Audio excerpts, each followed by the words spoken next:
Open lock and murder gardens down south. Liberty City, over town. Your first time in the crib, man, I want to welcome you. Call this shit over Mike Saturday.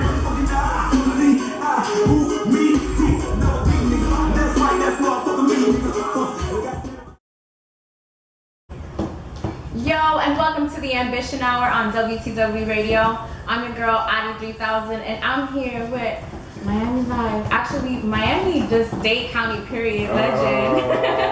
This man just taught me so much about Miami. Shout out to KILLA K in the building.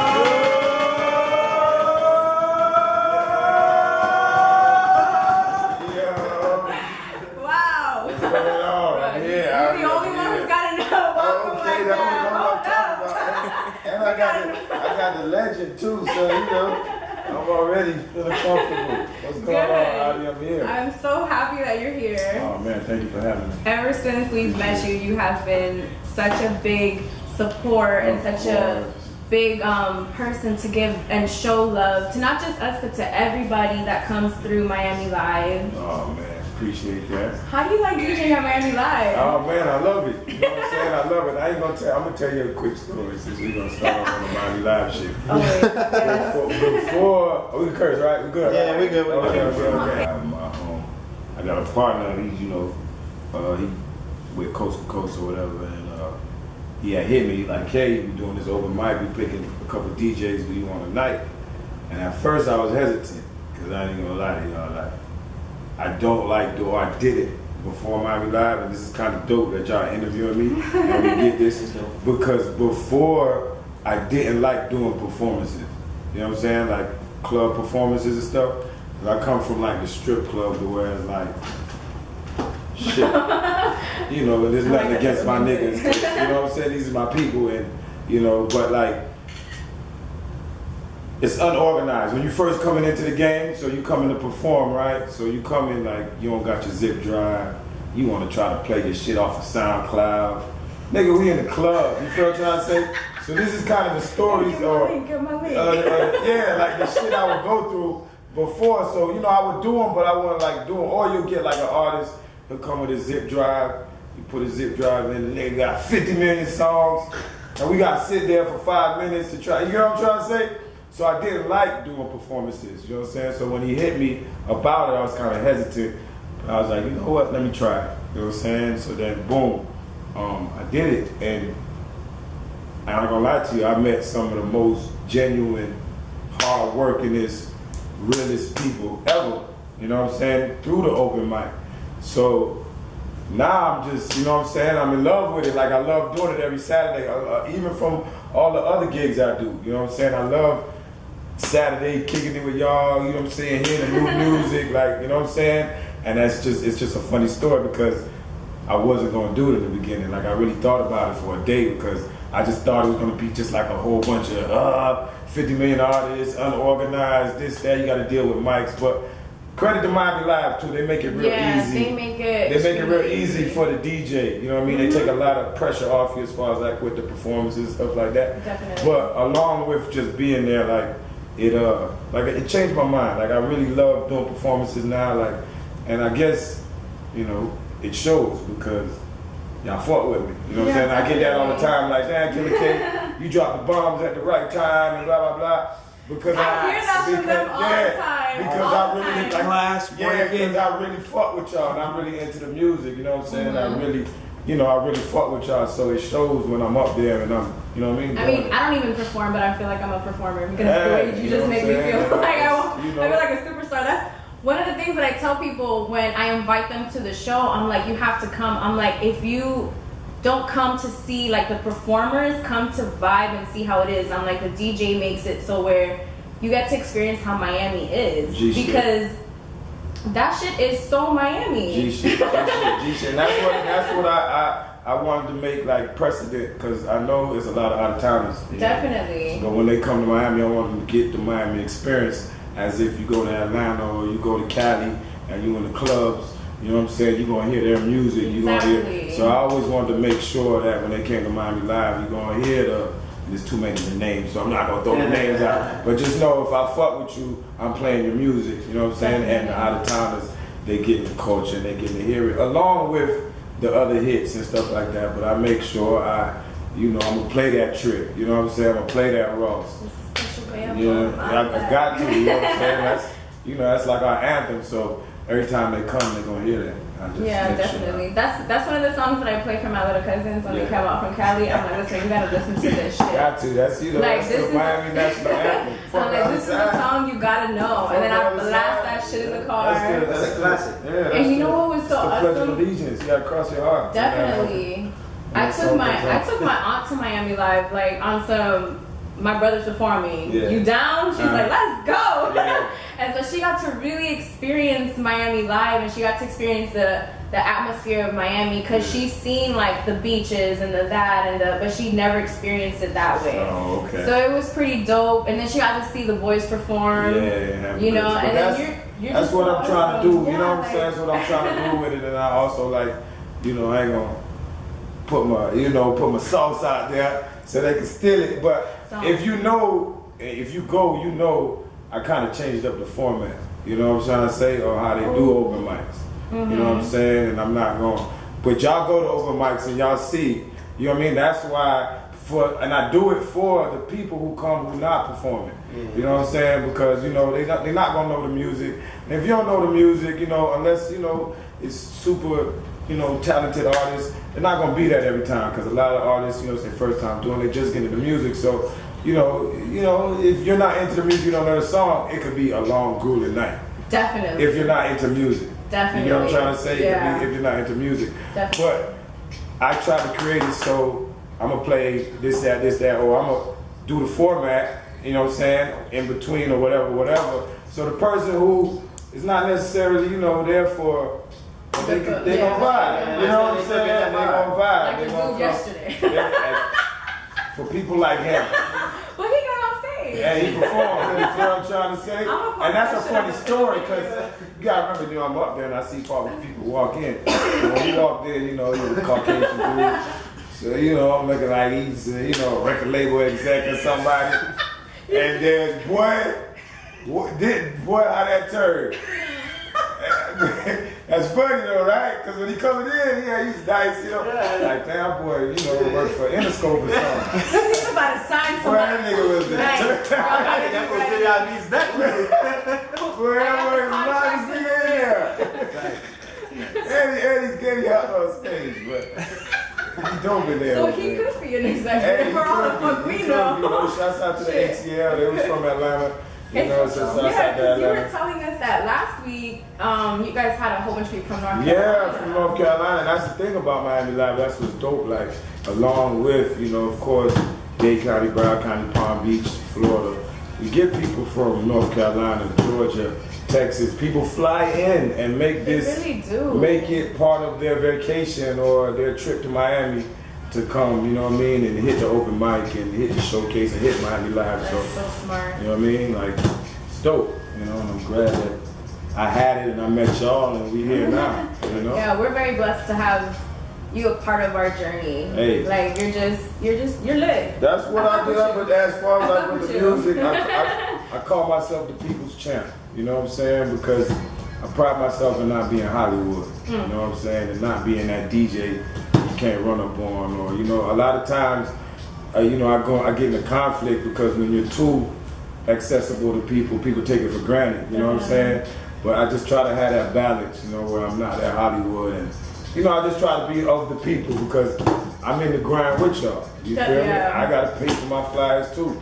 I gotta upload my shit to Soundcloud too. I don't got no team, I don't got no investors, so I know the struggle, I know, you know what I'm saying? So I always just try to keep that in the back of my mind and just be humble with it. And what made you become a DJ? What made me become a DJ? Okay, boom. I always was into music from a shorty. Like when I was in middle school, they used to call me radio because I used to know all the songs on the radio.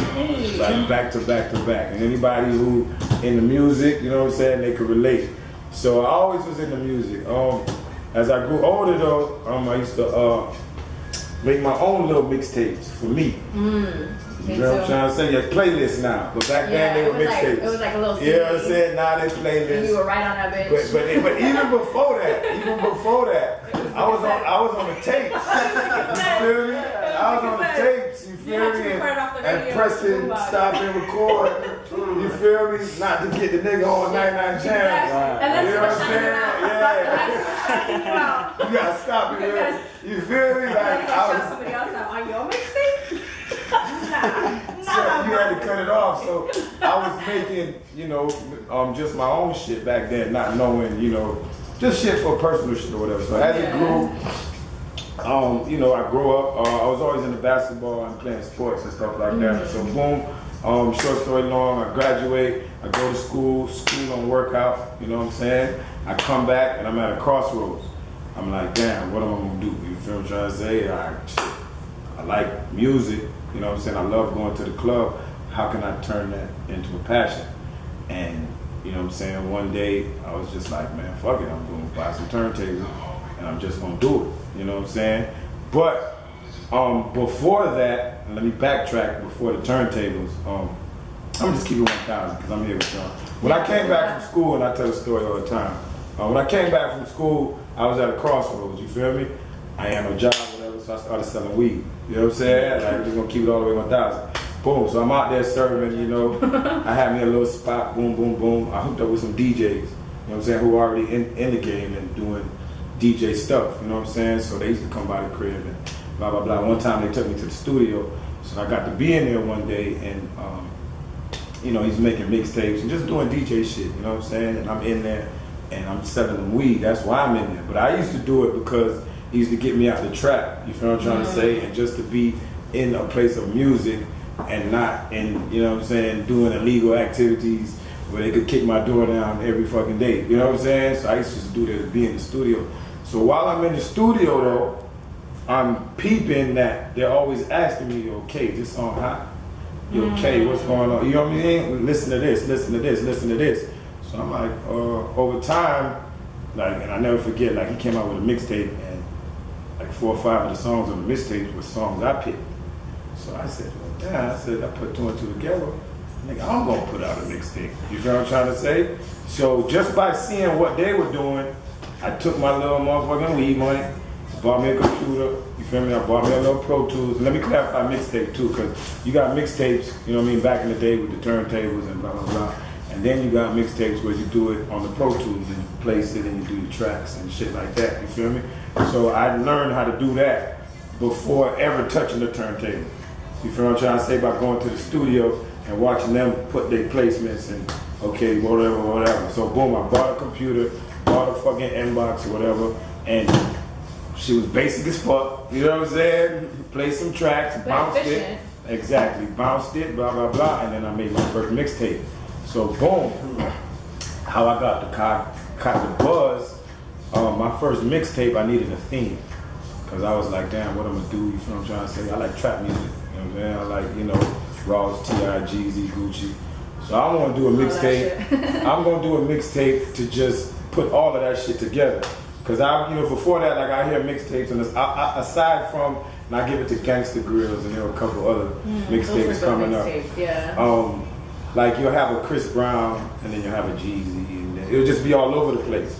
You feel me? So I'm like, well, damn, I want to do something just all trap. So then I named it Dope Boy Music. You feel me? Because in Miami, that's what we say. We got trap, it's from Atlanta, but you know, Dope Boy, that's some Miami shit. So I'm like, you know what I'm saying? I'm gonna call my shit Dope Boy Music. You feel me? So straight from 305. So boom, I made Dope Boy Music Volume 1. Boom, you know what I mean? But I was looking for a theme. So back then, what was big was Cocaine Cowboy. Had just dropped. Not even in the movies. This is the bootleg in the hood. You feel what I'm trying to say? But it was the biggest shit in the hood off the bootleg, off the DVD. Cause you know it's some Miami shit and they showing fucking niggas dying over there on fucking Country Walk and like it was real. Yeah, it was real, you know what I'm saying? They were showing the Colombians shooting up Dade Land, you know what I mean? Like that shit is true. Yeah, like it was real big in the hood. So I'm like, well damn, it'd be dope if I took Cocaine Cowboys as a theme and used like little excerpts from the movie and put it in my mixtape. You feel what I'm trying to say? So I took the cover like Cocaine Cowboys when like I guess in the middle of the 80s when like the shit was at its height. Time magazine did an article on Miami and I think it was Paradise Lost. You know what I'm trying to say? Paradise Lost was the title of the magazine, and it was like, damn, Miami Colombians and took over. This shit's crazy down there. So I took the cover from that, and I made my first mixtape. So it was the cover of the Times, but I took Times out, whatever, and I put Dope Boy Music, blah, blah, blah, blah, blah, and I took the theme of the Cocaine Cowboys. So now, boom, fast forward, I dropped my mixtape, you know what I'm saying? And back then, the CDs. So I'm pressing up CDs, and I'm everywhere, you know what I'm saying? Everywhere on the motherfucking. Oh, okay, keep going. Oh, so I'm everywhere with the CDs. I dropped a CD in Carol City Flea Market. You know what I'm saying? I dropped a CD because back then, you could actually go to, they were buying mixtapes. Now the days is over. But you could go to the flea markets and you could wholesale your little mixtapes. They'll buy them for $3, sell them for $5, buy them for $2. I would buy mixtapes from the flea market. You know what I'm saying? But that's where we would go before. Like, you know, the internet shit and everything got popping, you know what I'm saying? That's where I got to. Yeah, we'll go to the flea market and buy the little mixtapes, buy the DJ drums or whoever it may be dropping the mixtape. So back then, boom, you could put your little mixtapes out and they'll buy them if your shit was dope. Like you had to have a cover. It couldn't be like you just got it out of the computer and you know what I mean? You really had to have a cover, had to, you know what I mean? Shit like that. So I was buying the ones that people were writing. But I was like, I want the one with Lit by an Animal, please. Yeah, exactly. From the bootleg man. You feel what I'm saying? From the bootleg man. Yeah, of course. That was a mixtape too. You feel what I'm saying? Don't get it twisted. That was a mixtape too. But you know, exactly. But on some, you know, on some hip hop shit, if you trying to present your shit and you want a nigga to buy it, you know what I mean? Yeah, so, but they used to do that. So, boom, I dropped a CD. I dropped a CD at Carol City Flea Market. You know what I'm saying? The makers of the movie Cocaine Cowboys, which is Rockateur, if I'm not mistaken. Don't, you know what I mean? Quote me on that. But the makers of the movie, the director and somebody else, I guess they were in the flea market walking, and dude was playing my CD, and he heard the interlude. So he walked in there like, yo, how the fuck did you know what I'm saying? And then he gave him the CD. He's like, oh, nah, yeah, the dude dropped the CD. So I had my little info on the CD. So they reached out to me. You know what I'm saying? Like the real makers of Cocaine Cowboys. This was before it even came on in stores. That's how they were like astonished. You know what I'm saying? Because it wasn't even in stores. It was still on bootleg. You feel what I'm trying to say? Wait a minute. How do you even so they were like, fuck, you know what I mean? I guess they were worried. I didn't know what it was. You know what I'm saying? It was good for you? Yeah, I thought it. So yeah. What? Oh, no shit. So boom, I didn't know they was on some copyright shit, on the motherfucking, you know, so whatever. They called me and then, you know, I had a little meeting with them. They had a little office on South Beach. So I went up there or whatever, and then they, you know, they were like, yo, we heard your mixtape, it's dope, blah, blah, blah. We want to just put you on to the movie, it's coming out. So they gave me like a lot of memorabilia and stuff before. And then they wanted me to do an official mixtape for the movie, which they ended up doing, but they went and got Cali for it, which was my idea though. We just gonna put that on the table right now. Even though Khaled did the official Cocaine Cowboys, it was a mixtape, it was my idea. You know what I'm saying? Tell them on WTW Radio. It was my idea. You heard it here. Boom. So whatever, you know, they reached out to me or whatever, and I just say that to say that turned into, that's where I caught the bug. You feel me? Because I was like, damn, I put out my first mixtape and I'm in fucking Cocaine Cowboys offices. And I never touched the turntable before. Because you gotta remember, I made the mixtape before I ever touched the turntable, just on being in the studio watching, you know, the DJ niggas I was fucking with how to do mixtapes. So I dropped my first one and it kind of caught it, you know what I mean? So I caught the bug. And then I just never stopped over music, volume 2, volume 3. So what I did, me being from Miami, I would mix all the local nigga shit with all the dope Jeezys, Gucci's, or whatever. So dope by music, volume 2, 3. I'm on like 29 now. You know what I'm saying? But it started from that. Now how I got into the clubs was the mixtapes were getting big, like in Miami. You feel me? Like that's how, you know, whatever. That's how I met Bird. So putting out the mixtapes, though, I'm putting out a lot of mixtapes in the city, and then people are tapping. They like, yo, K, why don't you come DJ this party? I'm like, whoa, don't even know how to do the turntables yet. You feel what I'm trying to say? Like, you know what I'm saying? Like, it came before. Wow. Like the stardom came before I ever, you know, and I don't want to disrespect the culture, you know what I'm saying, of hip hop culture. Never. But for me, this kind of happened. So then, like, I'm like, well, damn, I can't be dropping these mixtapes and have a DJ in front of my name and not be able to get on the turntable. Yeah, definitely. You know what I mean? Because I felt like I would be disrespecting the art. You know what I'm saying? So boom, from there, I'm like, well, damn. Scratch Academy in Wynwood. I Googled the DJ school and that shit came up. You know what I'm saying? So I, you know, took my little hustle money, went to Scratch Academy, you know what I'm saying? And I clicked up with some strip club DJs. So I used to hang out in the strip club before anything, you know what I'm saying? Just with my partner, like chilling, you know what I'm saying? Watching them.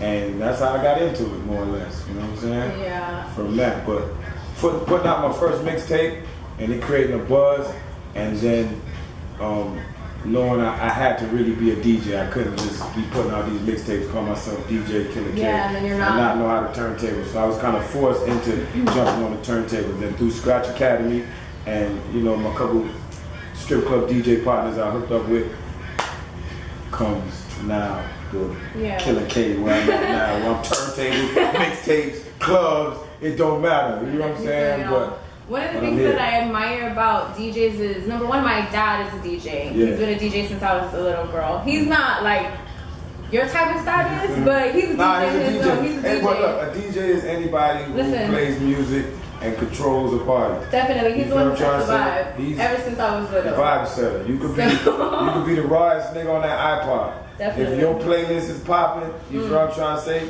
You a good at DJ. You got a talent. You just gotta, you know, respect the art doing. Definitely. Really. But yeah. Definitely. Cause so I grew up with him being a DJ. So I would go into older parties because my dad was DJing, and I would go with my mom and my brother. Yeah. So I grew up seeing my dad DJ, and then music was always around. So I've always respected the DJ because my dad was a DJ. But then once I got more into the culture of hip hop, I started to understand that DJs are basically what started that transition from the disco era to go into the hip hop. It was the DJs that were on the turntables, like Grandmaster Flash and all of those. The beginning of hip hop. It comes from the DJ and the radio host. The first DJ hip hop party ever, if I'm not mistaken, was Kool Herc. Yeah.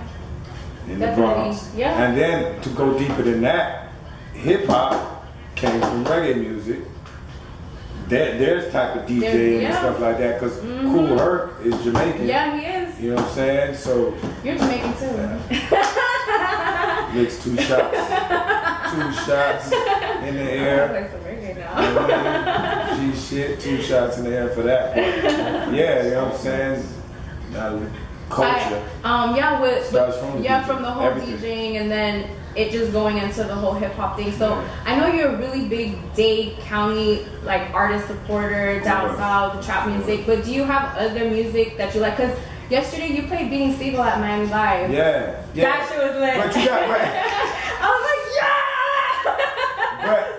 But as much as I'm pro Dade County, I'm a fan of hip hop. Okay. So I'm trying to say, like, my first ever prelude into hip hop was my mom brought home Snoop Dogg first album. For real? On the tape. You feel me? My mom brought it home. Like, that's how G my mom was. Like, she didn't care about the curse words or nothing. Damn. You know what I'm saying? Like, that was like my first prelude. So I'm really a fan, but like, nigga, Mobb Deep, Jadakiss, you name it, whoever, Ice Cube, like Snoop, like I'm not, as pro Miami, I'm a fan of the music, like, you know what I'm saying, like I'm a fan of, you might be a little fact y'all don't know, I watch like the hip hop battles and like Arsonist and, you know what I'm saying, like I'm really deep into it like that, as much as I'm pro Dade County and for Miami music and trap music.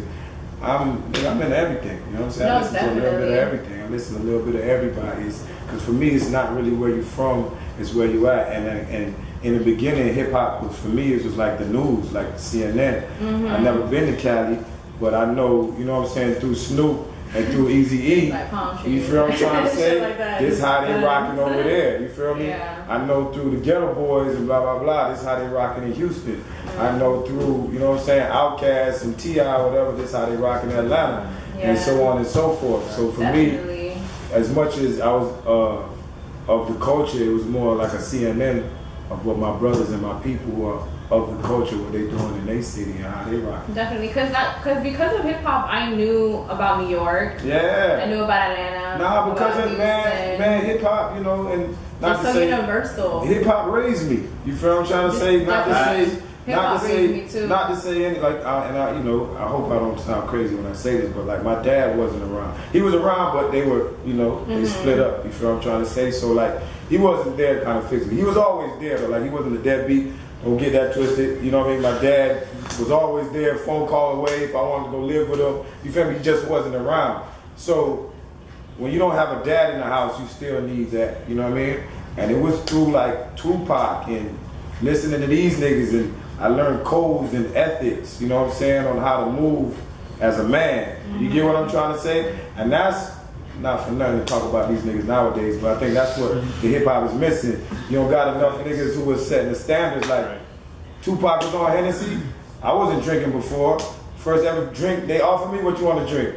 Hennessy? Why? Because that was Tupac was drinking. He was on Thug Passion in Alizé. And you feel what I'm trying to say? So when nigga, you know, I'm out, I don't drink, I don't know, but first shit, and then it just stuck. Ever since then, it's, you know what I'm saying, it's brown liquor and blah, blah, but that was just a, you know, and I don't want to correlate that to, you know, drinking it, whatever, as raising a man, but that was just an example on, exactly, that was just an example on, like, you know, what hip hop, you know what I'm saying, and what, you know, what it did for me, as far as raising me. You have those Hennessy? As far as like, you know, it raising me, but even that, but even, okay, when you take it deeper, like records like White Man's World and, you know what I mean, shit like that, when Pac was, you know, dropping that knowledge and teaching us, he was saying shit on what's going on now. Definitely. You feel what I'm trying to say? And if I didn't have Tupac, who knows why I could, you know what I mean? Because I wasn't in school, but, you know, I wasn't paying attention and all that. You know what I mean? Shit was boring and all that. And come to find out now, all that school didn't mean nothing because we got to re-teach ourselves. You feel what I'm trying to say?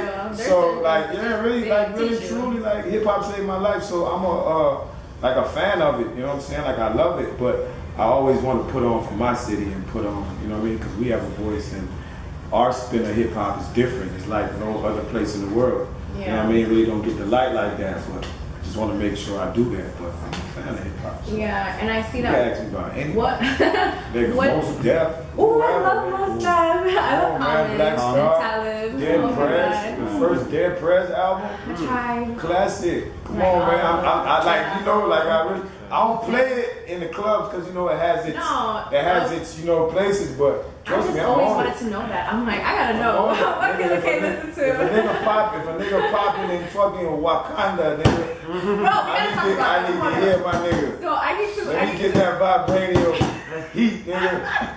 So let me ask you, because I was watching this interview that it was Chadwick and he was on D'Souza, and what is the name of that show? It's this Meryl and D'Souza. Yeah. I'm Vice.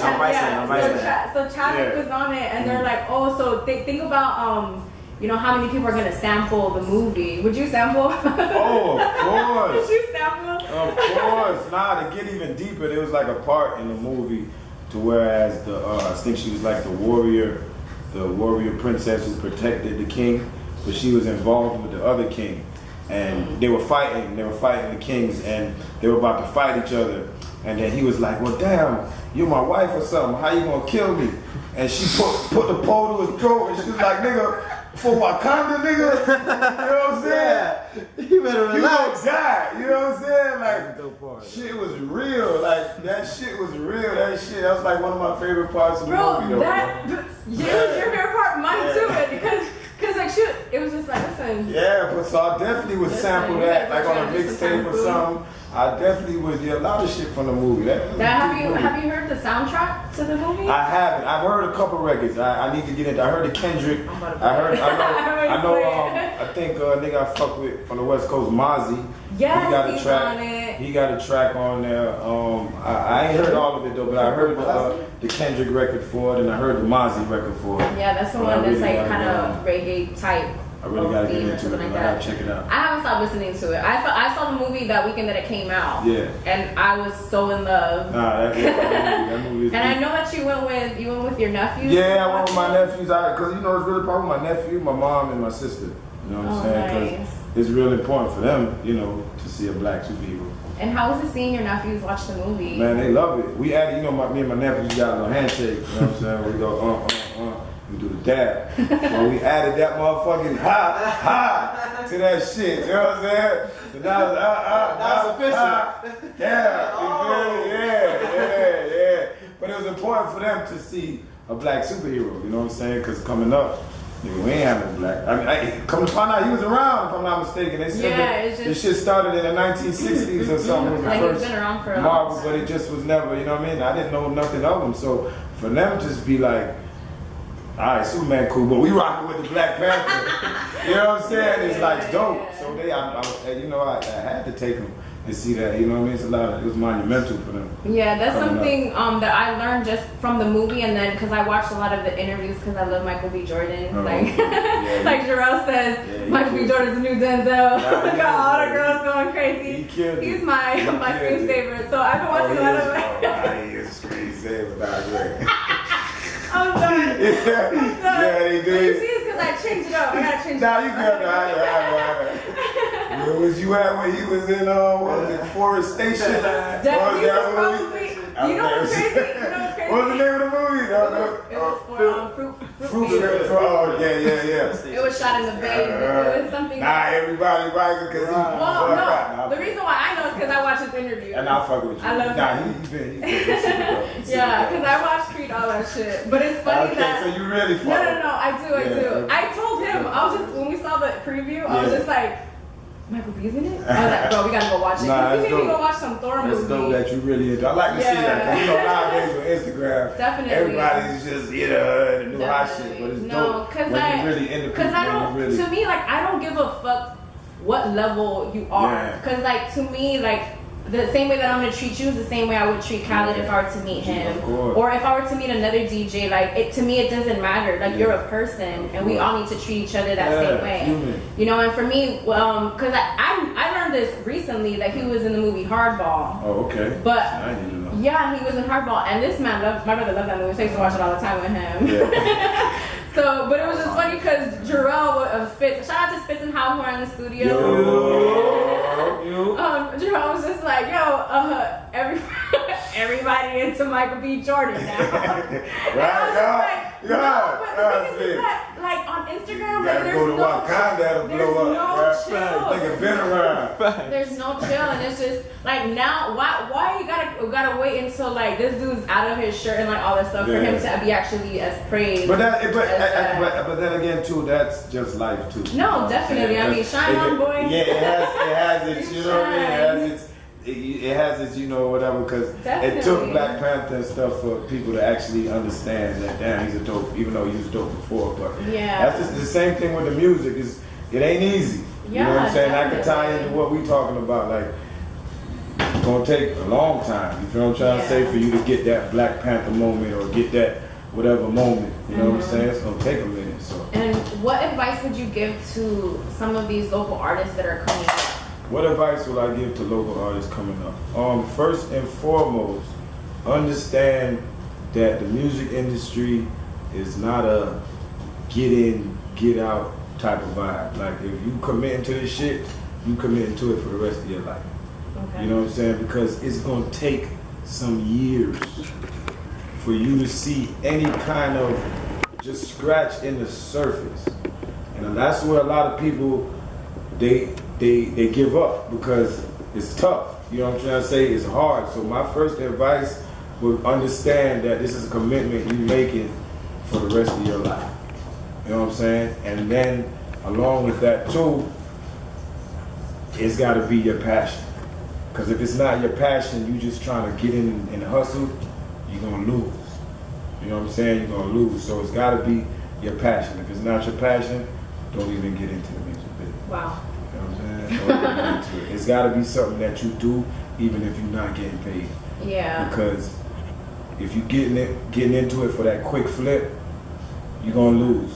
Yeah. And you're going to lose because it's fickle. It's not like any other business. It's crazy, and it's a lot of entrepreneurship, a lot of shit you got to do for yourself. You know what I'm saying? So you gotta have passion. So if you don't got that, that'll be my advice. If you don't got passion, don't get into it, and just know you commit to it for the rest of your life.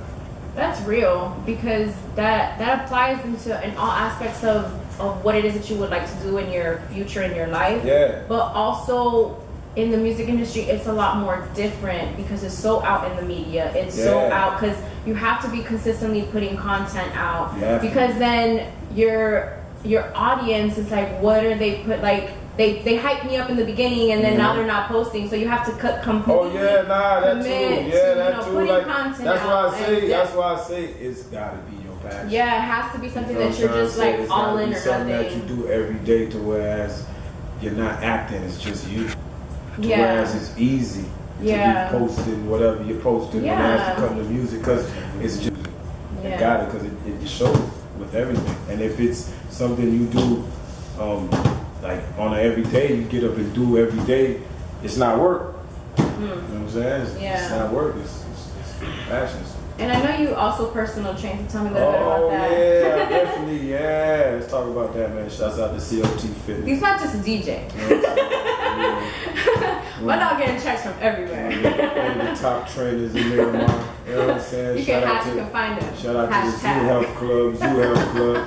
But I am a personal trainer, and I got into personal training.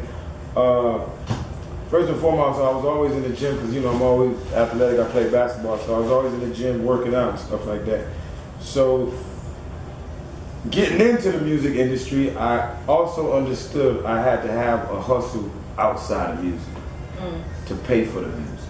You feel what I'm trying to say? Because going back to the music shit, you paying. You coming in, you paying out of pocket, because, you know what I'm saying? So I understood I needed a hustle. So what was my other passion? Working out. You know what I'm saying? And I know through the music and my passion, I'm not gonna go sit at a desk and answer phones. I'm not putting on a tie.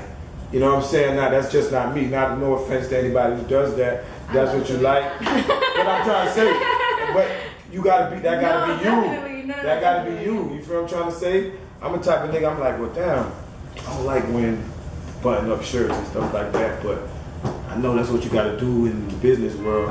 Where can I be comfortable in some Jordan shorts and some shit where I like to wear? Yeah. Personal training. You know what I'm saying? So once I put the two and two together, like damn, working out is my passion. You know what I'm saying? How can you get paid from it now? Yeah, definitely. Boom. When I put that light bulb went in my head, okay, nigga, you could be a personal trainer. Then, you know, I had no odd jobs at 24 in LA, so I knew that it was attainable. It wasn't like no far shit because I was around it every day. I just jumped into it head first.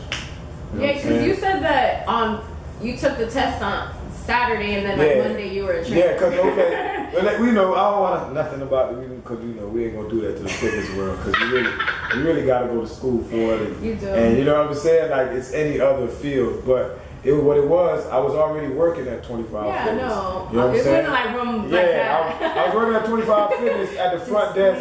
I was DJing. Wait, DJ? Oh, yeah. DJ like out. Yeah, I was DJing. I was like, DJing and working at 25 Fitness. You know what I'm saying? Because like I said, you needed a hustle. Yeah, definitely. So I was working at 25 Fitness, the front desk. You know what I'm saying? So I was always around the training. So one day, like, yo, I asked my manager, I'm like, I want to train. And he was like, yo, they're having a certification this weekend that you could come. It's a Saturday, Sunday certification. If you pass the certification through 25 Fitness, we could hire you. You know what I'm saying? So I went up there, and just off my knowledge of being in the gym, right? I was able, and then of course, it was like a workshop. It wasn't like a first type test shit. It was a workshop, They tell you whatever, you take the test at the end. So I passed it, you know what I mean? Just off the knowledge I had and the workshop. So that Monday I was training, you know what I'm saying? So I got, and then shout out to 25 Fitness. I'm not with them anymore, you know what I mean? But they have all little training developmental courses that you can go through. Yeah, so definitely. so I went that's through it. That's something that's dope about the like gym and the personal training and all of that. That's the good side of it. We're not gonna get into the bad side because the bad side is the business part. Feel me? And you know what I mean? I'm not gonna bash them on this one. Because they need to tighten up for upcoming trainers. For upcoming trainers, like we'll definitely not get into that because trainers coming in, all day they need to tighten up. We ain't gonna get into that. You feel me? But they do have other, you know what I'm saying, courses and stuff that I went through. So I was able to, even though it was like a whatever, it was easy. It was an easy transition. You know what I'm saying? And knowing that I needed something to pay for the music, boom, that's gonna be it for me. You know what I'm saying? Personal training, because I'm all about passion. Definitely. My passion and my heart ain't in it, I can't do it. Like, I don't work everywhere. First job was Taco Bell. You know what I'm saying? In the hammocks. You know what I'm saying? Oh shit, the one by the ice skating rink? By the ice skating, that's what I saw Jordan. Crazy, right? Crazy. There's a car wash. Jordan there? Yeah, there's a car wash in the... Yeah, that's why niggas think it's a unicorn. Bruh, there's a car wash in the back of the Taco Bell by the skating rink. Yeah, in the hammocks. That's why I saw Michael Jordan. Whatever, that's another story. We got that though. That was my first job. Nigga, I went everywhere. Nigga, Taco Bell, Publix, Red Lobster, furniture companies, I did everything, you feel me? And one thing I've learned through trial and error with jobs, I hate that feeling, damn, I gotta go to work. Like when you're chilling at the crib, everybody vibing, fuck, I gotta go to work.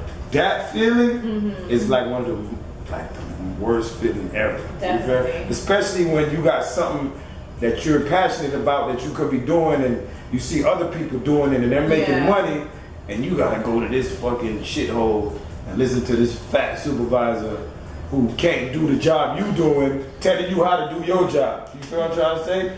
So I was like, boom, personal training, that's gonna be it for me. That's what's gonna fund my other passion, which is music. But I was just blessed to have two passions. Because as much as I love music, I love working out, I love the fitness industry, everything about being healthy, eating right, you know what I'm saying? I'm for that, you know what I'm saying? And it's good now that that's the trend now. Hopefully it's not going to be a trend, because it's how it's supposed to be, but being in shape and eating right, and I'm all for that. So luckily I got two passions, you feel me? And then I found a way to bridge them both, you know what I'm saying? Like, that's definitely cool, because fitness is so big and it's so important, because when you go to the doctor and you start to feel bad, it's usually like you gotta eat right. You gotta eat right. And you gotta work out. Yeah, I mean, you know, I don't want to get real deep into anything, but all diseases come from the food you eat. Always. I'll just keep that 1,000. Shouts out to Dr. Savy. You know, I don't know if y'all know about Dr. Savy, but yeah, everything is in the mucus and the food you eat. You know what I'm saying? All diseases, cancer, everything. Why do you think everybody dying? The meat and shit they feeding you and all that. Why do you think America got the highest heart attack rates and all that type stuff? It's in the food. They don't want to, because it's an agenda behind the food, so they're going to keep pushing it.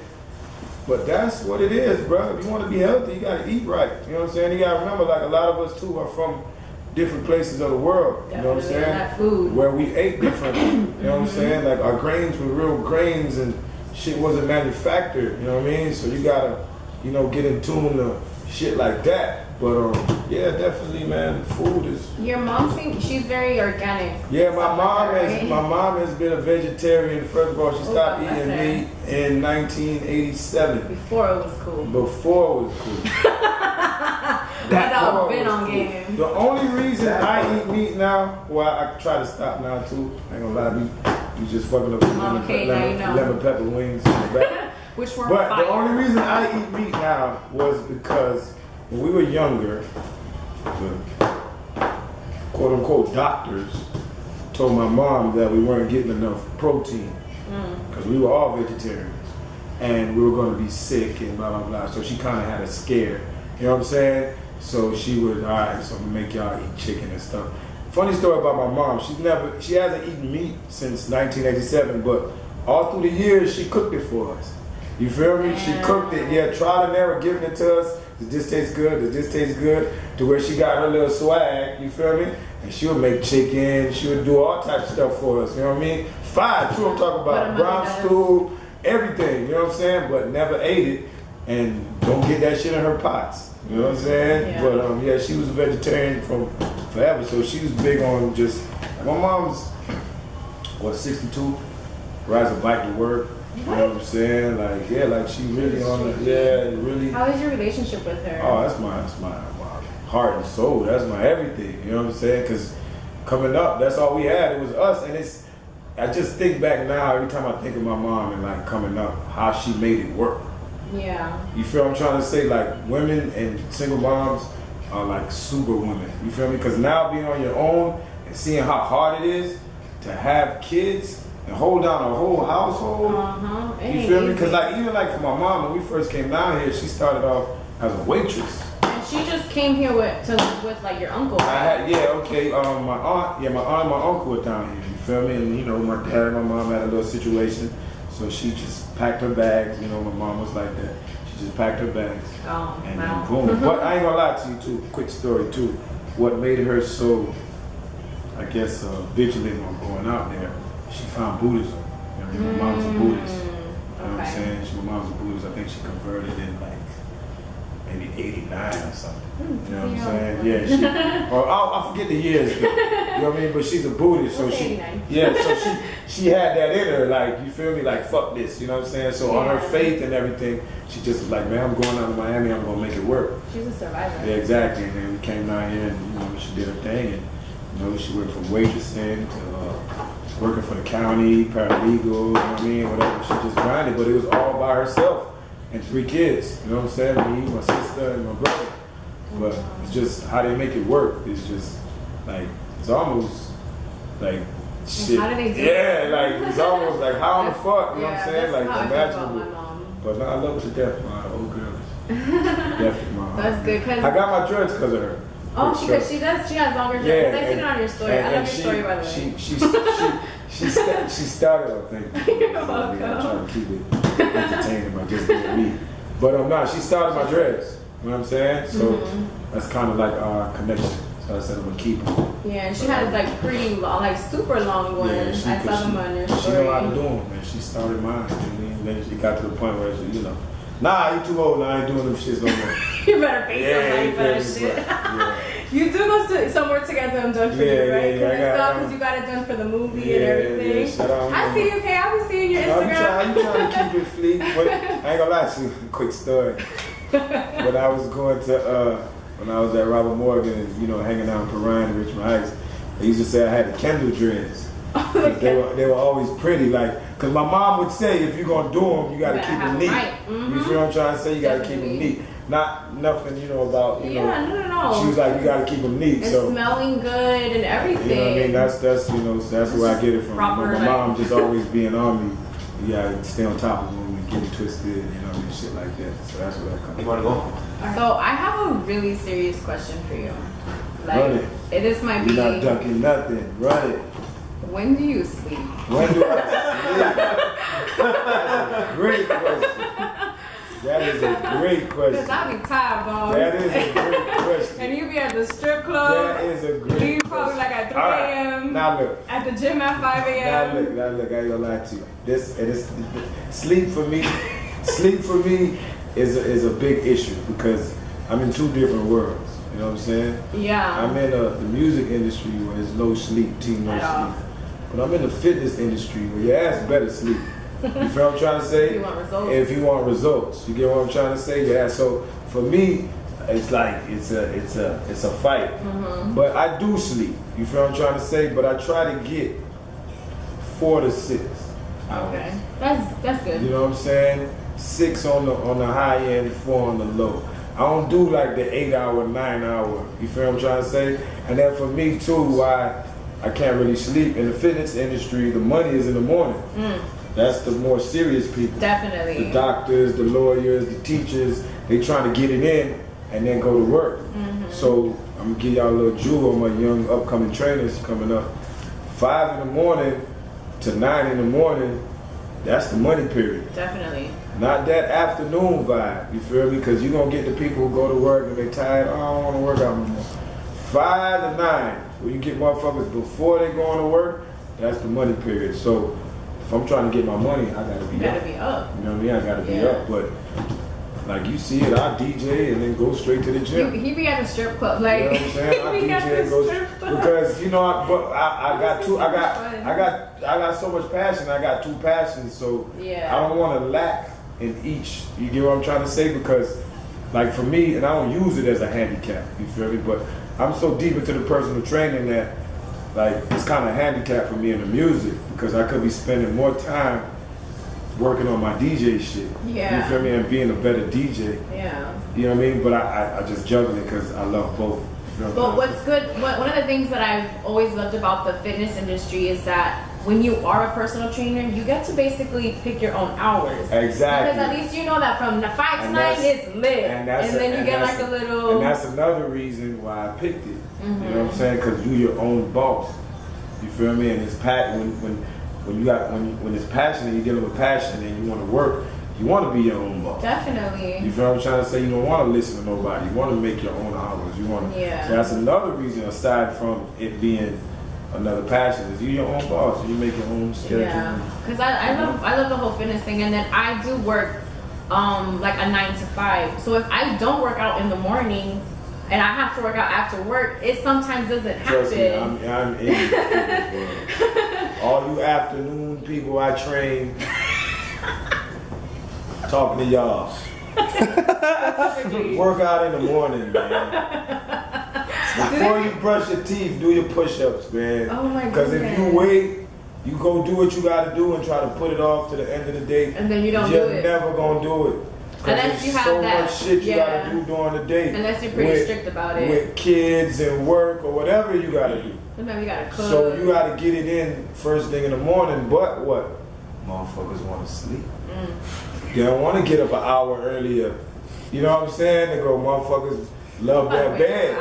They love that bed, you know what I'm saying? But you gotta remember too, it's all about time. It's all about time. Life is all about time and how you break up your time. Definitely. You feel what I'm trying to say? Because as much as when you say I don't sleep, I do sleep. You feel what I'm trying to say? I do sleep, but it's just my day starts at 4 in the morning. So I might go to sleep if I'm not in the clubs. I'm gonna go to sleep at like 9, 10 o'clock. You feel what I'm trying to say? I'm not the 12 o'clock, 1 o'clock nigga.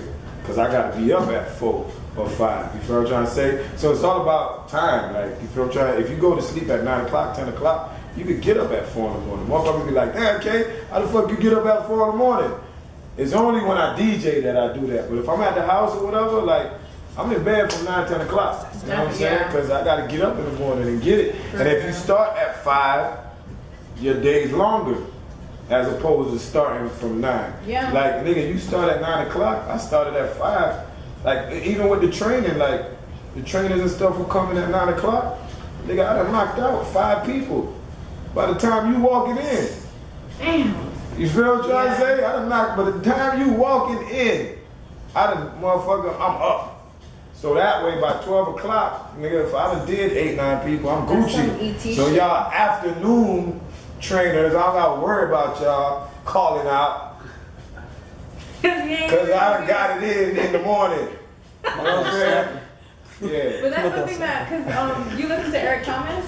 Eric Thomas. E.T.? Oh yeah. The hip hop preacher. That's my nigga. Right? That's my nigga. When you said Eric, I was thinking like a rapper or something. I was trying to correlate it too. Nah, E.T. the hip hop preacher. That's my nigga. That's one of my biggest like inspiration. Like when I need some shit to, you know what I mean, get me going and need some inspiration for like a mixtape or something. Bro, I listen to that nigga and you be hyped. Bro, like, what am I doing with my life? I feel like I can win a championship. Like really, like you thought you was going hard? Yeah, you listen to that nigga, you ain't doing shit. You're not doing nothing, bro. You're not doing nothing. Yeah. But see, that time, that's funny that you brought him up. That time allotment thing, I got from him. It definitely, because the reason why I say that is because I listen to him. One of my favorite things to do is I like to do personal development in the mornings. Because if your mind ain't right, ain't nothing right. Your mind ain't right, ain't nothing. If up here ain't right. So definitely. I listen to him a lot. So like Jim Rohn, I listen to a lot of Sarah Jakes Roberts for spiritual guidance and all that. So it's just different things. And with ET, I did learn that, like the whole 5 a.m. mentality, and also from like Tony Robbins, and then like Gary Vee. Anybody successful, like 4 o'clock in the morning. Anybody successful, you ask them what time they get up in the morning. They're gonna tell you 4, 5 in the morning, because it takes that to be successful. That's a gem I'm giving to y'all. Free game. This game is to be sold, but I'm gonna give y'all this on the house right now. You know what I'm saying? Give y'all this on the house. I need this in the back. Give it to him on the house. Just by waking up at 5 in the morning, you beat 90% of the world. Definitely. Just that. Just by saying fuck sleep. You know what I'm saying? No matter what you do or whatever you're doing, just by getting up, you already got a head start. You feel what I'm trying to say? So why not? If you're really serious about what you're trying to do, why not get that 4 or 5 hour head start on the rest of the world? On the rest of the world. There's only a couple % of people that are up with you at that time, and those are the ones focused. Those are the ones you're going to meet at the top or wherever you're trying to go. You feel what I'm trying to say? But just by getting up in the morning a little bit earlier and doing what you got to do, you beat the rest of the world. So that's some free game right there on the Audi Ambition. Since we talk about ambition, the ambition hour. We talk about ambition. Yeah, let them know, man. Get your ass up in the morning, man. Get your ass up early. That's my shit at 4 a.m. Real, I'm about to be like, what time am I? Yeah, but that's the thing. But you can't be them late night niggas though. You feel me? Like to start your day like you gotta be on some grandma shit, nigga. 9 o'clock. Like 9 o'clock. Smoke one and knock out. You gotta get up, nigga. Definitely. There's things. You gotta get up, nigga. Yeah, because there's things that we'll like edit and stuff, you know. Do stuff. GJ, because they know what I'm talking about, nigga. I mean, I know what you're You gotta smoke one before you go to sleep, nigga. But get up in the morning, because you gotta get up, boy. So you're known to work at, so you work at Miami Live, and you work at the gym, and you talked to us a little bit about Iceberg and how you got to work with him. There's something that I really want to know. What is the craziest story that you've seen DJing? Craziest story? Oh, perfect. Perfect story ever. This is like a unicorn story. Michael Jordan. Motherfuckers don't believe me. I see Michael in the habits at the car wash behind the Taco Bell. Don't stop, forget that. Yeah. See that boy. Nah, crazy story though. I'm in PT Show Club. You know what I'm saying? Shout out to PTs. I'm DJing, you know what I'm saying? Friday night shit or whatever. And there's somebody, you know, they come to the booth or whatever. She come and request a song. She's like, I forget it. I think it was like Bootsy and Set It Off or something. But she came to come request a song, you feel me? So she had her bottle. She's like, wait till I get my bottle. So boom, you know what I'm saying? She vibing. She's gonna be right there by the DJ booth. So she vibing. So boom, her bottles come, whatever.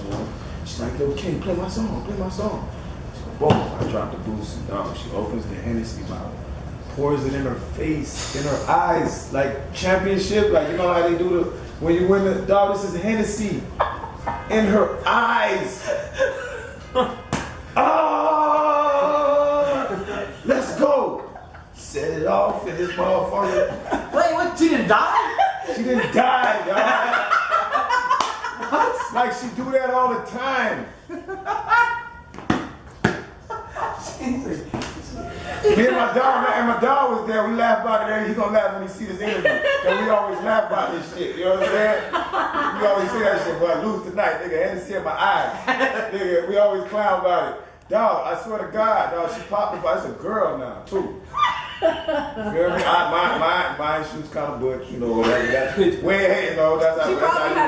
That's how you rock, you know what I'm saying? That's how you rock. You know, she's, you know. But, dog, she popped that bottle. I played that Boosie.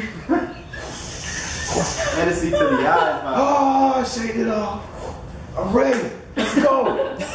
Boy, that was probably the craziest shit. Some other stories too, like, you know, strippers and we ain't gonna get into that. You know what I'm saying? But I can only imagine. yeah, that was, you know, that was imagine. one for the record books. You know I I recently went to KOZ for the first time not too long ago, and that shit was crazy too. For the first time? Yeah, like not too long ago. That's crazy, right? You know, I ain't crazy because you gotta know, for me, like with DJing and stuff, like I started in the strip clubs. You know what I'm saying? Yeah. So for me, when people be like if you're not into it, I don't know, it's just second nature to me. You feel? Because I didn't start at like you know, house parties and stuff. I started with my partner just sitting in the DJ booth watching what he doing. You know what I mean? And this was like I was really trying to DJ. Because remember I was telling you, all right, real quick, while we on the ambition hour, we talking about ambition. Real important for you people out there to find mentors and whatever you're trying to do. You know what I'm saying? And whatever you're trying to do. If you're trying to motherfucking bake cakes, you know what I'm saying? You trying to motherfucking computer, engineering, science, whatever. It's real important that you find mentors, you know what I'm saying? So I was lucky in the DJing to have a good mentor, you know what I'm saying? So what I would do, I would just sit there and watch him, you know what I'm saying? I would just go in the club on some, you know, whatever, smoke, and just watch and just take notes and take notes and take notes and take notes. Till one day, you know what I'm saying? He was like, yo, K, I'm going outside, hop on the mic. And me never talking on the mic before or whatever, I just, you know, watching him, I just emulated him and then put my own spin on it, whatever. But I say that to say I started in the strip club, so for me it's second nature. Oh no! So when somebody be like, "Boy, I ain't been to KLD," you ain't been to KLD, but you know, you're not. Yeah, you ain't never been. Yeah. So for me, but like Miami strip club for me is like that's where I started. You know what I mean? That's my. And it's also part of just like I guess the Miami culture as well, because I have people come out here and one of their things is to go to like G5 and like KOD. Nah, but Miami and strip clubs, you gotta remember strip clubs. Yeah, it's like part. Strip clubs are clubs. Yeah. You feel what I'm trying to say? Yeah, because at KOD I wanted to like. Strip clubs are, and that goes to go even deeper. If you think about I don't know about anywhere else in the world, but the demographics of the club scene in Miami, it's like if it's not on South Beach, it's like what? One or two. What club is down south? Like big, huge club. Down south? Exactly. Up north, it's probably Cafe Iguanas, one or two little off spots. You feel me? So if you're trying to go to party and you from the hood, where you gonna go? You're gonna go to Rolex, you're gonna go to the office, you're gonna go to, you know what I'm saying? G5, you wanna go because, you know what I mean, this is what we do in our neighborhoods. We don't have like the big clubs unless it's on South Beach. And if you're not like a South Beach goer, your first club, everybody's first club. Yeah, locals don't go to South Beach like that. Everybody's first club is like, you know what I mean? If you from Liberty City, your first club is like Foxy Lady or the Rolex. You know what I'm saying? You from Carol City, your first club is like the Mint. Showgirls. You know what I'm saying? You from down here, exactly. Your first club is like Showgirls. You know what I'm saying? Like that's just how you from Hialeah. Your first club was fucking Showtime or Angels or whatever that was, PTs or Stonewall, whatever. That's your first club coming up. So for us, the strip club culture, and then, you know, thanks to Luke and all of that, like we was advanced, but it's just how it is down here. And the strip clubs are our club. They did it on the BET Awards when they did like a big homage to Luke. Yeah. I was so lit for that. I was so excited. Of course, and finally. I'm from the Bay, you know, raised in Dade. I'm very proud of that. Yeah. And now I'm becoming a lot more proud of it because I'm like, shit, I'm fucking from here. Like, like I was raised here. Like, what's up? I know all the music. Rep your shit. I say that to anybody. Like, a lot of people come from somewhere else and still hold on. They'll be here 10, 15 years and still tell somebody they're from New York. Yeah. No, nigga. You from here now. Just, you know what I'm saying? You adapted. Just adapt. It's cool, though. It's cool because it's cool if you still reconnect. Because a lot of people, like, you know what I'm saying? A lot of people, they be from New York or whatever, and they be from other places and they go back and they... But if you've been out here your whole life and you haven't been to wherever you're from in 20 years, you are a native now. Bro. Just throw on that 305 hat, you know what I'm saying, that Heat jersey. You feel me? And just rap because, you know what I mean, this is where you're from, this is where you eat, this, you know what I mean, this your town, this your home, this, you know what I mean, this is where you get money at, you know what I mean, this is where you gotta rap this shit, you know what I'm saying? Have my first kiss. Yeah, wherever, your first, wherever. You gotta rap this shit. So what's one of your biggest pet peeves as a DJ? Biggest pet peeve as a DJ.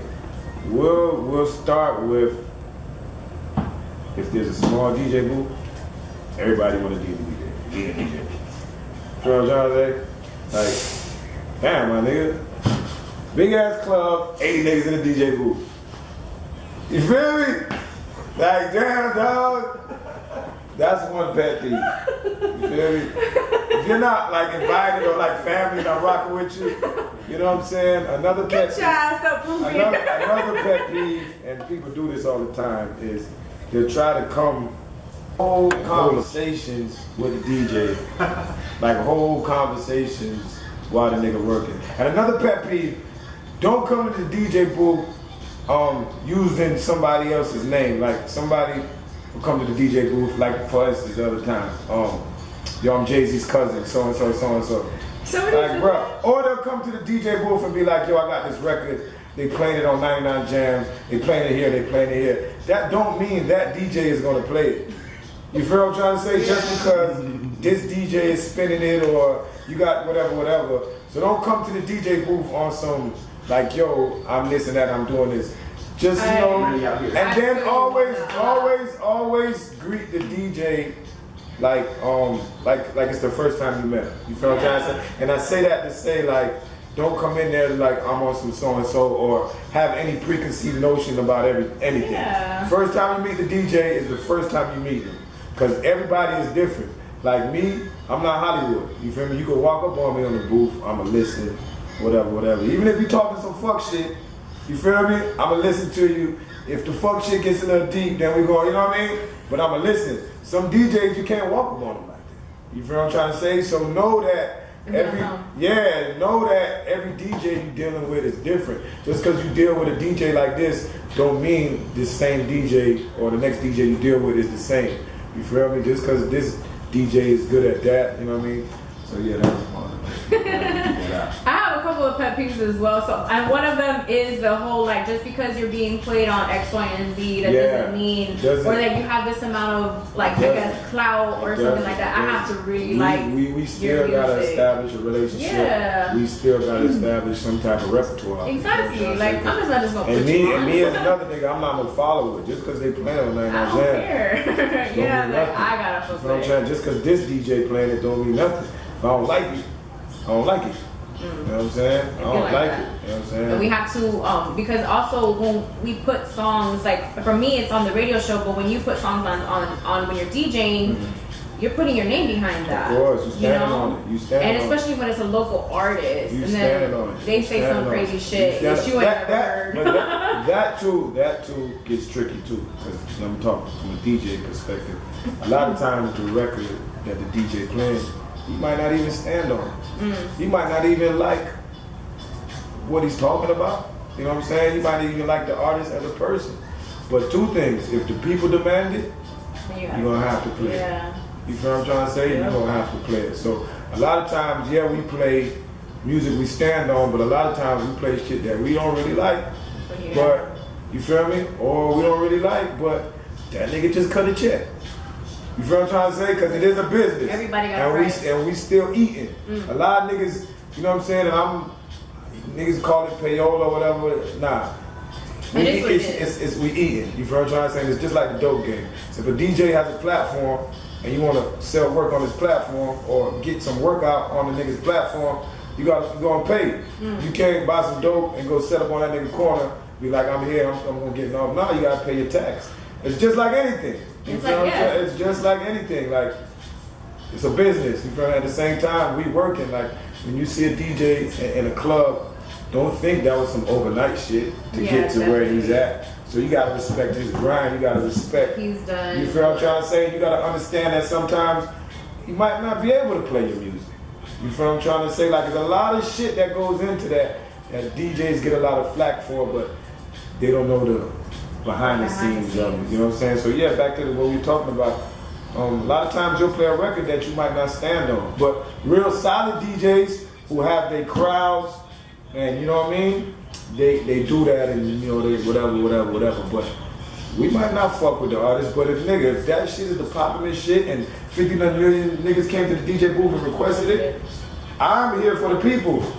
I'm not here for me. Yeah, you're not here to like listen to music. Because 90%, they're not gonna invite you if for me. that's the case. But for me though, it's dope because what I play is what I really jam to. No, definitely, of course, because you wouldn't be in those arenas. Yeah, exactly, but a lot of the shit though that I want to play, you feel me?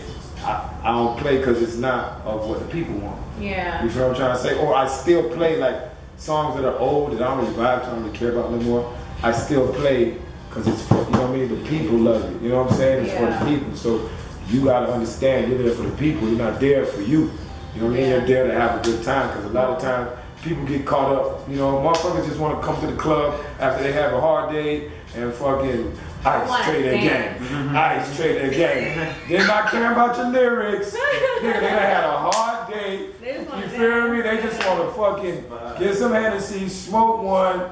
You know what I'm saying? And that's it. So you got to understand that too when you're playing the music. Definitely. You know what I'm saying? For me, I mean, my whole thing, my favorite thing about the DJ is that when they're good, I know it's because I can dance all day. Yeah. So I'm dancing because the moment I walk into Miami Live, I'm dancing. You gotta play for the people. So that's so important. That's one of the things that I appreciate you for. It's like, sorry to cut you off too. You got different DJs too. You got DJs who like radio DJs. They're gonna play all the hits. Of course. You know what I'm saying? They're gonna play all the hits. Radio. And then you got DJs who really want to push the bar, so they're gonna break a record. You know what I'm trying to say? They're gonna play some shit that you don't know. Or you don't know, that you might be hearing the first time. You feel what I'm trying to say? The key is to intertwine it into the party. You feel me? That makes a good DJ. Definitely. You feel what I'm trying to say? That makes a good DJ. So whether you talking on it, or you mixed it in, or however you present it to the people, you feel what I'm trying to say? There's certain DJs who live for that. Being the first nigga to play this shit, even if the shit don't ever blow up. You know what I'm saying? There's certain DJs who, you know what I mean? And then you got DJs who play the hits. You got DJs who just play for the girls. You feel me? You got DJs who just play. You just play for the girls. You got DJs who, not just shit. You got DJs who just play for the girls. They're gonna play you Chris Brown, R&B, all shit, whatever, all night. You feel me? And then I like some hood shit. Exactly. But you go to what you like. You got DJs who gonna play booty music all night. You feel what I'm trying to say? And you got whatever. It's different DJs playing. Different DJs play different shit. You know what I'm saying? So I know Hav had a question. So what's the question, Javier? Oh yeah, I wanted to ask. You've been in the game for a while, and shit like that. But just like, well, in Miami, really, in a while. What has changed from like back then and now in the hip hop, in the hip hop scene or in the music scene, from what you've seen? From what I've seen, biggest thing that's changed from then to now would just be social media and how you getting the music out. You know what I'm saying? When I first started, it was all about pressing up CD and 7 CD because I started making mixtapes in the height of, I call it the DJ drama era. You know what I'm saying? The Gangsta Girls era. You feel me? To where Campaign the Snowman. Trap or Die. You feel what I'm trying to say? I started in that era, and back then it was buying CDs, bagging them up, hitting whoever, buying mixtapes, you know what I'm saying, and selling the mixtapes. So now, all that shit from when I first started is almost dead. You feel what I'm trying to say? Like the CD in itself is almost gone. Yeah. So I would say that's the biggest thing. Everything is links and streams, and you feel what I'm trying to say? But when I first started, it was CDs and pressing up mixtape covers. I remember, nigga, just because you did the mixtape don't mean you're done. You couldn't just press a button and upload it. Yeah, no, it was. Nigga, you had to pay a designer first off. Do the graphics. Do the graphics. Do the cover. And you gotta pay the print man. Then you gotta buy the CD cover. Then you gotta buy the CD. Then you gotta pay the nigga to burn it. So back then, I remember back then putting out mixtapes, and that's why I say I learned early, you gotta find something to fund this shit. For me to put out a mixtape that might not do anything, at least on the low end, $300. And that's the low end. Every time. Every time. To put out one of these, every time was between $500 to how many CDs you putting out, the cover and the print was $300. So if you're not selling them or no money's coming in, you gotta find something to motherfucking fund this shit. So that would be the biggest difference. And so for artists now, what would you say is better for them to do? The USB, just have it on SoundCloud, do the CD? The best thing now, When you talk about approaching the DJ with your music, or just being your because you know how music people pass out their music. Oh, and nah, stuff, yeah, like the best thing now is just USBs and of course like SoundCloud links. Yeah. Any platform, any streaming platform. Because as a matter of fact, it's not the best way, it's the only way. Yeah, because for me, I appreciate when an artist has a lot on SoundCloud because I don't have a CD player accessible to me as well as I once used to. Cars don't come with CD players anymore. Oh, and then, okay, so we have another one, Jarrell. What they do, Spitz? I'm over here calling these dudes by their government names. Listen, I got a question about the whole Murder in Miami record. Okay. Yo, what's good with that record? Oh, like, okay, let's talk about it. That's a good question. Yeah, so what's good with that? What's good with that? Okay. Thank you, Spitz. So, whoa, Murder in Miami.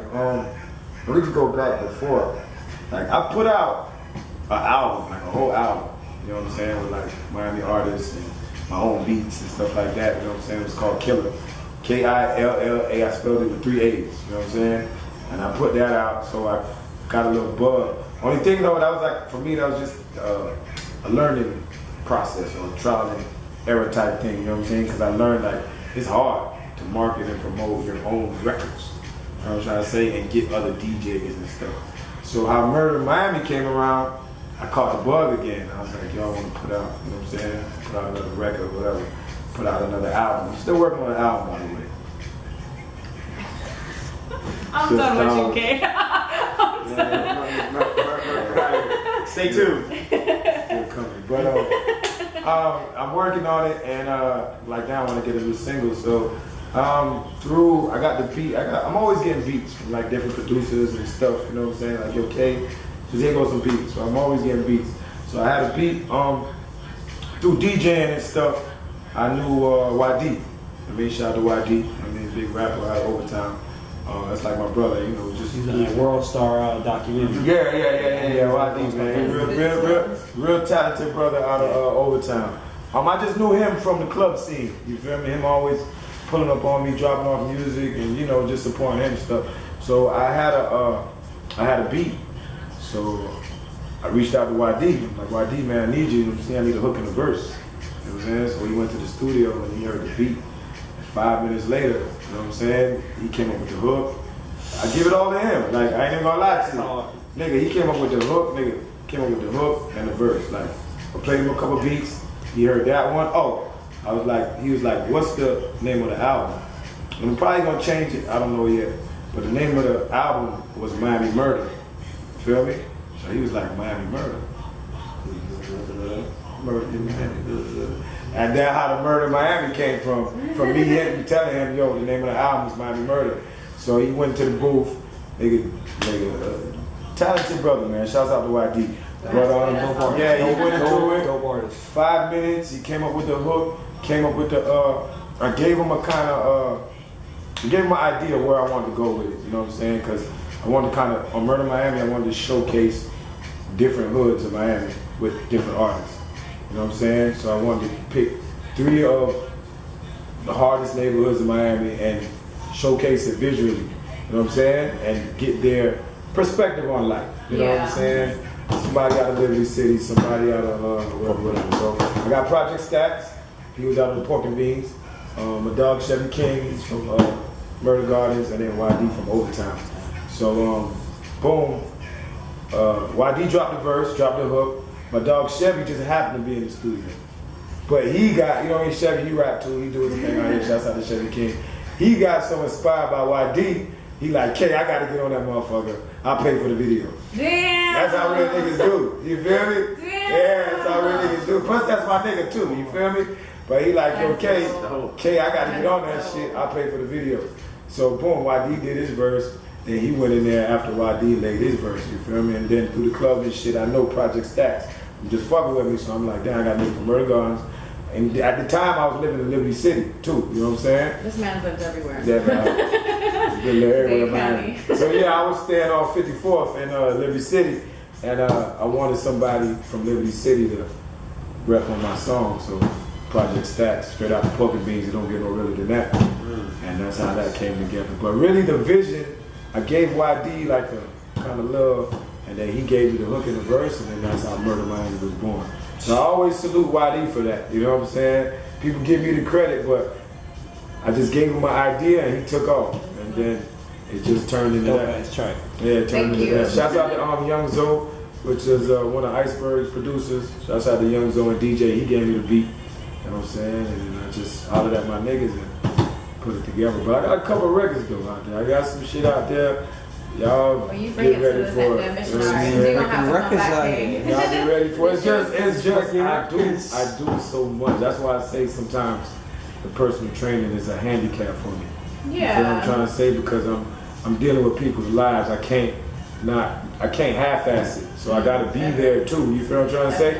But I'm at a disadvantage because I want to be in the studio making records and you feel what I'm trying to say? Like if I really had that where I could go to the studio, sit down, beats and all that, and not have to worry about this and that, I have a million murder in Miami. You feel what I'm trying to say? Well, that's the motive to get to there. And we wish you here on the Ambition Hour nothing but success. Love. You have shown love. You're Thanks for now having you me. were always family, so now you're definitely family. Yeah, you know, y'all You've motherfucking Miami Live is y'all motherfucking house too. Yes, like we're so appreciative. Spitz got a room upstairs.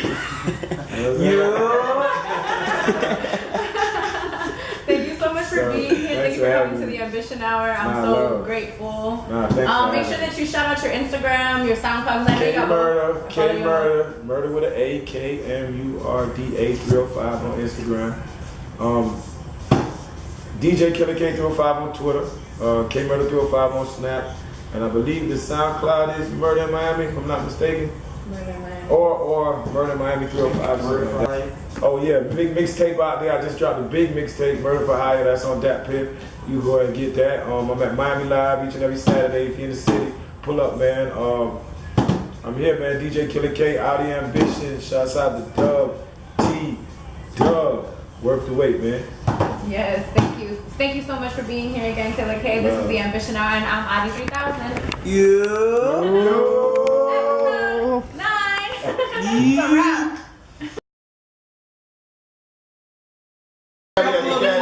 Everybody at the car wash lit turn. Car washes for everybody. Michael. Everybody honest. Now you know you got the one nigga. Oh yeah, he come all the time. Nigga, that's MJ, nigga. Be happy, nigga. He's in your presence. You always got that. You always got one of the pessimists. That one nigga. He come all the time. Hey. You gotta. Nigga, you don't see Michael Jordan every day, man. Was that recording? That was